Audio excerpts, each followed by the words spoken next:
As a parent, I want to share with you an example. Last week, I talked about the magic question. What do you have the hardest time having empathy for?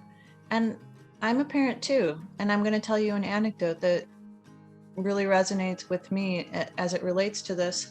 Having a hard time having empathy for my daughter, for myself. A couple of weeks ago on a Sunday, I had a lot of obligations as a parent. I volunteered to drive my daughter to 3 different places in the city. They were 3 completely opposite parts of the city, so I was basically feeling like a chauffeur. In the afternoon, I had already committed to hosting a party in our backyard. We were both very tired by the time we got home and had a lot to do to prepare for the party. And my daughter came into the backyard, and for whatever reason, she was disappointed with the decorations and the way they looked that I had set up the previous day. And when I saw her disappointment, she said, "Oh, those decorations are ugly." I switched, I flipped. I had my eyes darkened. My face sagged, and I said, I'm doing this for you, and this is your party, and I've been driving you around town, and you're ungrateful, and the least you could do is appreciate what I'm doing and not complain. Go out there and fix it yourself if you don't like it. Okay, of course, all of us have those reactions. Not anything that would surprise anyone, and that happens to us all the time.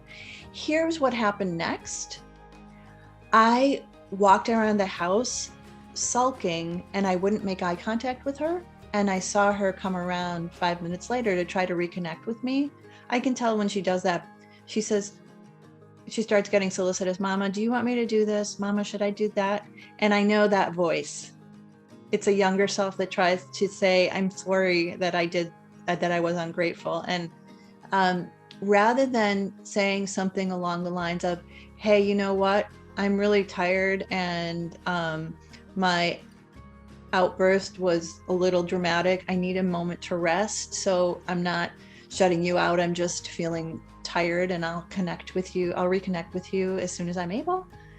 I continued to freeze her out, and it hurt her. And it was about 45 minutes.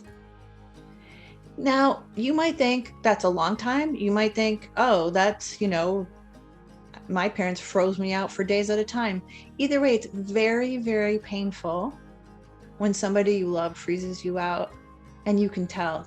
So I was going through the motions, and I was still setting up, but I had that cold shoulder, the lack of eye contact, and the sense that like you're in the doghouse and you need to be punished. And guess what? That comes from my childhood. Feeling like no matter what, all the things I did or do, nobody can see them or recognize them, and that finding fault was the only thing that would get me recognition. So I went from trying to be a really good girl to being a really, really angry and defiant girl. And that's pretty much what I did with my daughter. And that's something I'm working on, to be able to talk to her and say, "Hey, what you see me doing right now is looking a little bedraggled or upset. It's not that I'm trying to freeze you out. I just need some time myself. I'll connect with you as soon as I'm able." That's all we need. And when I'm ready to come back, to be able to acknowledge it, maybe apologize, put some context to it, give her a touch on the shoulder, something like that, something to say, we're back to connection.